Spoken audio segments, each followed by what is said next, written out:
Alright, so check this out. We back? We on? Alright. So check this out. Local Louisville fighting, man. We back in the building. It is, what is it? Christmas Eve, isn't it? Christmas Eve. Christmas Eve. Feel like it. It don't even feel like it. And guess who came through to holler at us? So, no studio, man. I said, this is Ebenezer Stuntman Griffith. Yes. Came through, hollered, especially coming off of Nationals. So, just fresh off of Nationals. He been traveling around. He decided to stop through, say what's up, and give us a word on what's going on. So, number one, let's just take it from the top. How did Nationals go? Oh man, Nationals fantastic. We went to Nationals unranked. Right. We had a first round bye, and then second round we fought a guy out of California. I think he was from San Diego, California. Right. We beat him, tough fight, real tough fight. But we pulled through. Then second round of Nationals, well third round of Nationals, we fought the number 2 fighter in the nation. And then we beat him unanimous decision. Hold on. So you took on the number 2, right? Yeah. At the time, he was ranked number 2. Yeah. All right. I don't think he's ranked number 2 anymore. No, not no more. I don't think he's ranked number 2 anymore. Not but no all right, more. so y'all beat him. Right. And where was he out of? I think he was out of Pennsylvania. Pennsylvania? Yeah, like All right, Philly. that's I think he was out of cool. Philly. Cool. And so what happened after that? So you beat number 2. So I'm sure everybody's hyped now. We beat number 2. We going all the way. How'd that work? Well, we went to the next round. Next round was semifinals of Nationals. And we ended up losing to a guy out of, I don't know where he's from. I think he might have been out of Georgia, I want to say. Right. Yeah, but we ended up losing to him in the semifinals. And so, that secured me a top 10 ranking in the nation. So that security, now tell me about the fight that you lost out there. What was that about? What was that like? You know what I'm saying? How you feel about that? Was it a legitimate loss or, work on things better or, I don't know. I don't really like to make excuses or nothing like that. Right. No excuses? No excuses, none at all. I just feel like, we're just going to come back stronger. I've already been in the gym. Right. Did he knock you out? Was decision, split decision, unanimous decision, or do you remember? No. So it was actually kind of weird how it happened. Right. Like in the first round, like I don't know, my body was exhausted from like fighting like days in a row. Right. And then so hold on. So how it works at Nationals is you fight every day. Right.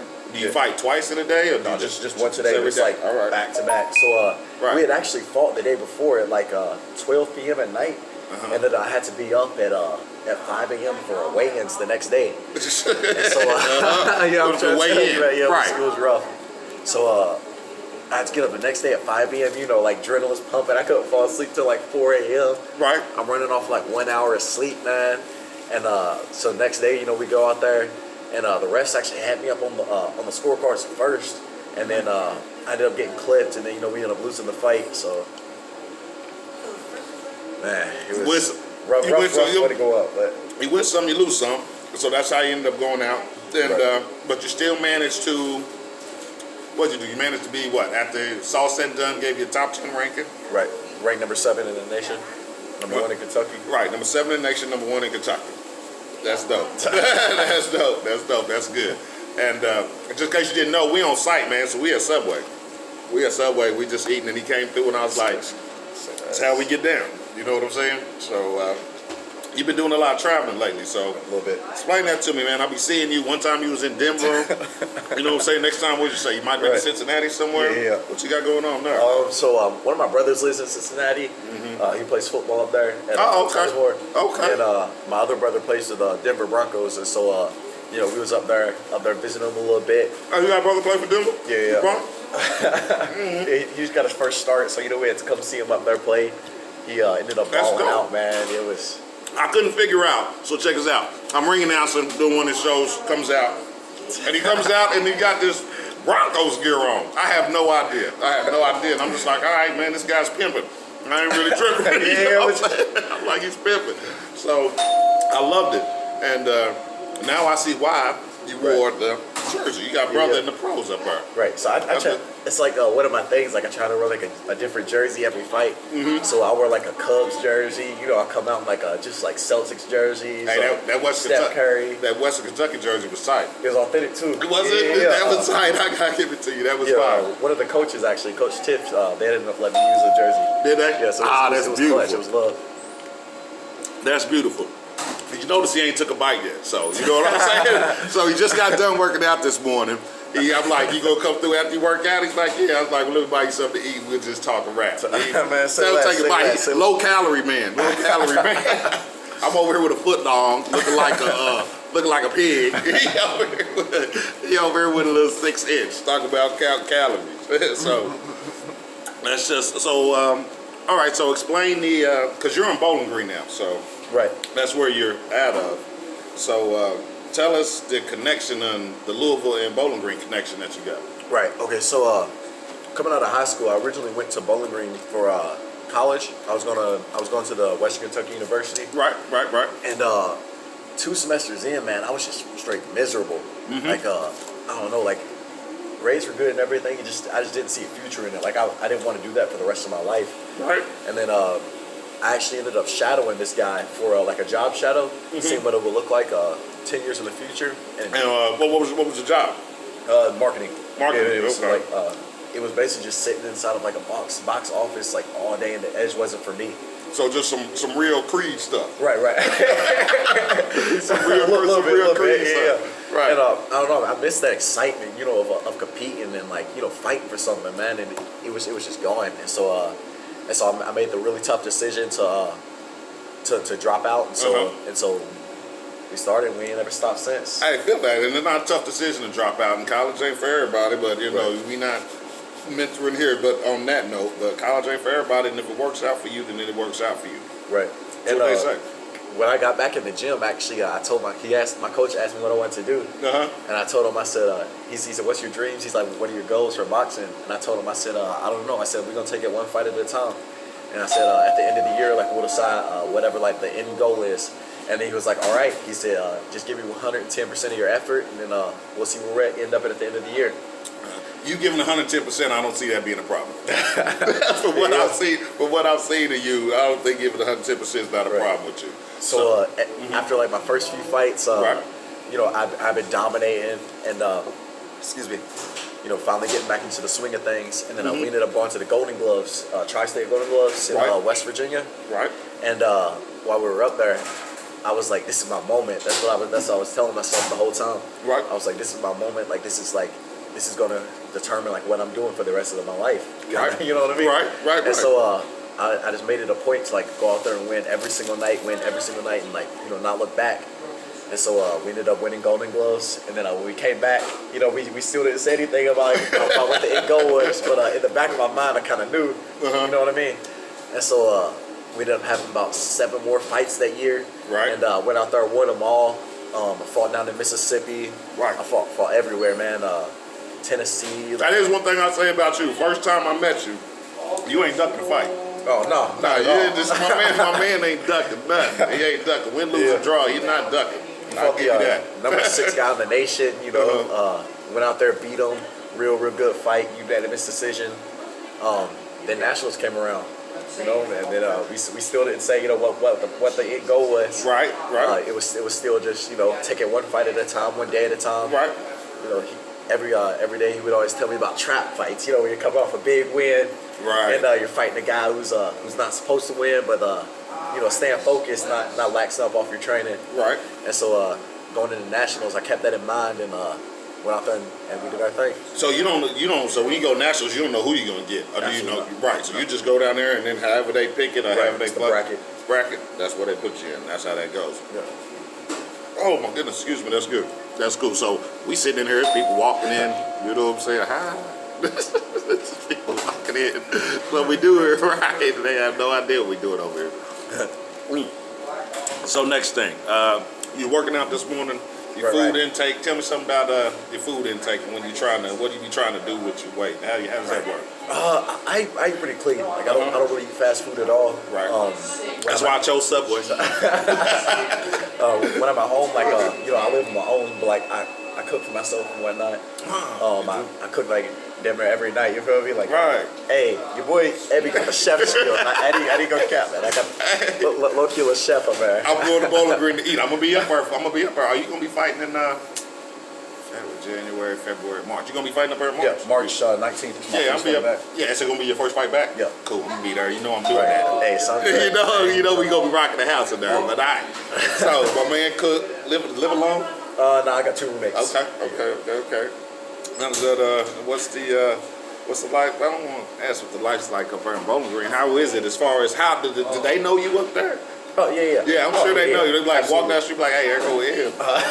No, so it's actually funny. I was in it's just like a fresh food company. It's kind of like a Clean Eats. I was in there getting some food one day, and then a guy he's like, oh, you're Ebenezer Griffith. He's like, I saw you on the news the other day. And so, just stuff like that. It don't happen a lot, but it happens, like every once in a while. And so, I don't know, it always makes you feel a little bit, look good. Right, You know what I mean? I feel you on that. I thought it was weird because, Yeah, I wanted a picture and stuff like that. Because I don't expect much. I just do this for everyone and on the humble tip. So, Right. My DoorDasher came to me and was like, man, ain't you that dude that be on TV interviewing those guys? I was like, Well, me? I was like, me? Nah, it was, but we let it ride. Right. So next thing, Louisville, BGKY, that's how you ended up and you got that. One more thing about bowling. Yeah. Before we move on. Oh, shout out to BGKY Boxing. Shout out BGKY. Jock Mason, man, what's up, bro? Salute. Yes, sir. One thing about Bowling Green, like the city's kind of low-key like adopted me a little bit. Like, taking me in as one of their own. Everybody in the city's been showing love, man. Like all the businesses, all the people there. That's good. I've been on the news a few times, like in the past few months, and so I don't know. Just like as a whole, the city like seems to be like really messing with me, and I like that a lot. Oh, that's on that note. What's going on with the tornadoes down there? Oh man. Has that affected any of your people down there? Yeah, a little bit. A few of the guys in my gym actually had like their homes destroyed. And oh man, sorry to hear that. We were down in Louisiana, and we were coming back the next day. Like we were there that night, and so that the tornadoes were going on. So you missed it. Yeah, like just because like I was winning. Yeah, and if I had lost like a day before, we would have been home like when the tornadoes were going on. Yeah, man. Blessing on that, and all those people out there in Bowling Green, man, going through that. Blessings, man. Yeah, keep your head up and keep moving on that. Absolutely. Everybody's thinking about you and praying for you on that. Right, but when I got back, we came home to like a city that was destroyed by the tornado. Wow, man, so, I can just imagine.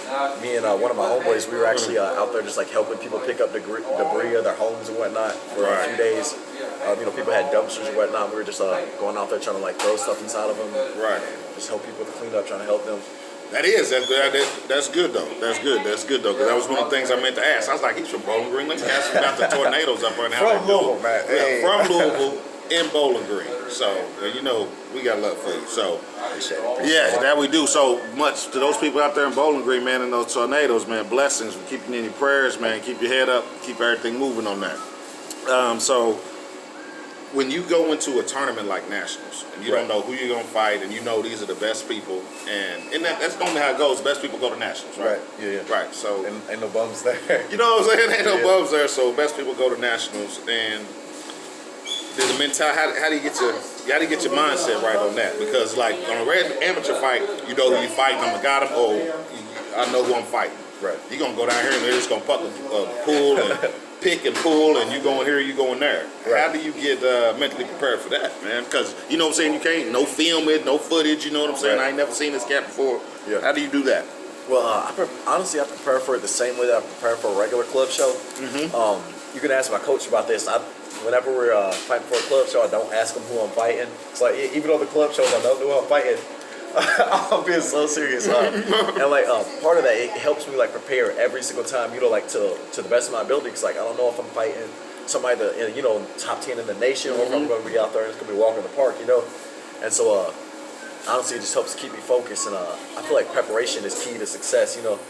I definitely agree with that. Preparation breeds confidence, and confidence breeds success. And like I try to live by that. And so, my whole thing is constantly staying prepared. Staying ready so I don't have to get ready.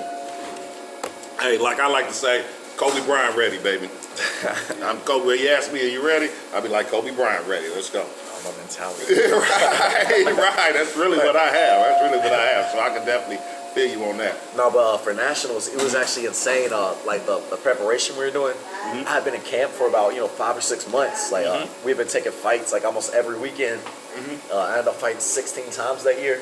Right. Yeah, in 2021, I fought 16 times, and so our bodies were like already ready. We've been in camp for about 6 months, and the first like about a month out from Nationals, we've been training 3 times a day.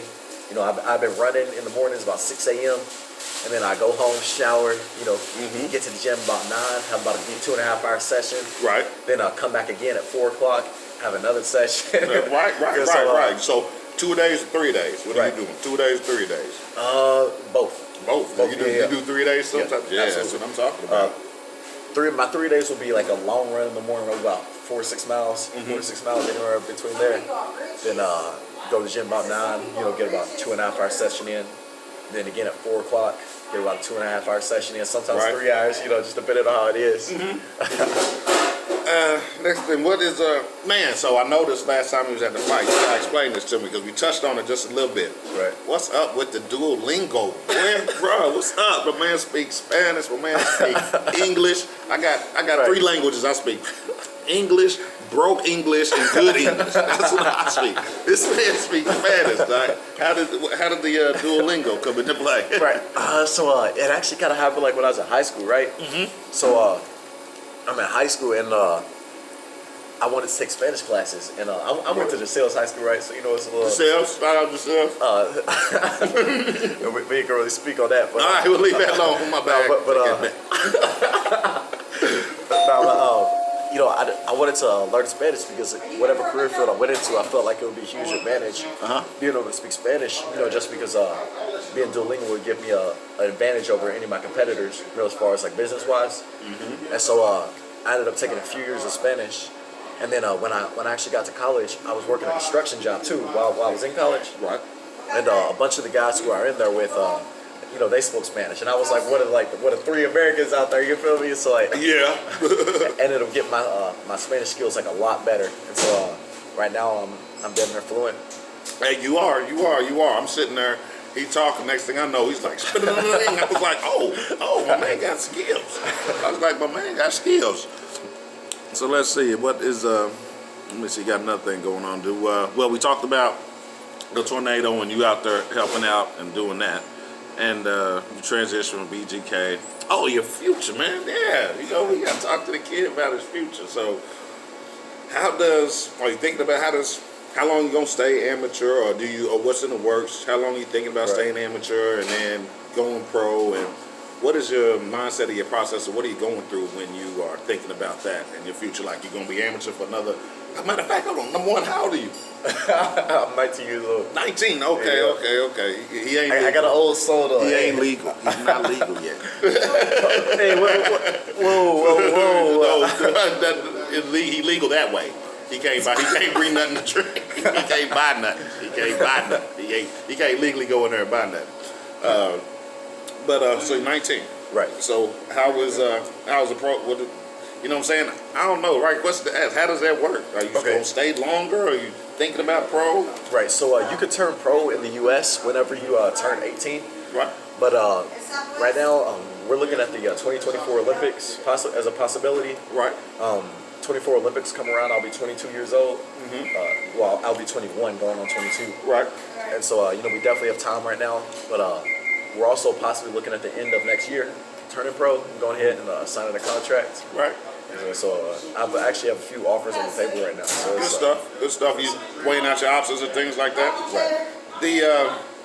The pro thing. If you go pro, you won't be able to do the Olympics, though, right? Is that how that works? Yeah. Once you turn pro, you're not allowed to go back amateur. Right. So you have a decision to make. Right. You want a chance to see if you can come back with some medallions, or do you want to go get paid? What is your motivation in that? Are you in a rush? I don't think you're in a rush.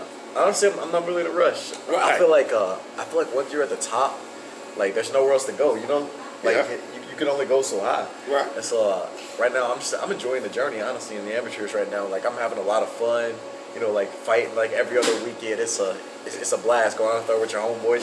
Fighting in front of your friends, fighting in front of your family. Like seeing a bunch of different places. I don't know. I'm having a lot of fun in the amateurs right now. So.